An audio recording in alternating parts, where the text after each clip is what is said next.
Meaning of day off.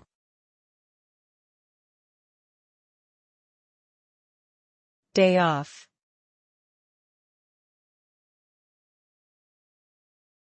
Day off.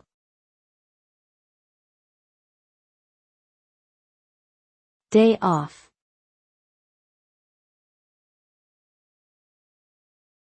Day off.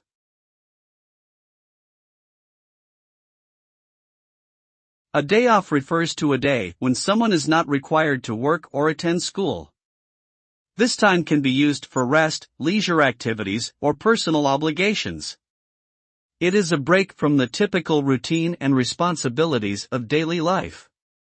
For many people, it provides an opportunity to recharge and spend time with family and friends.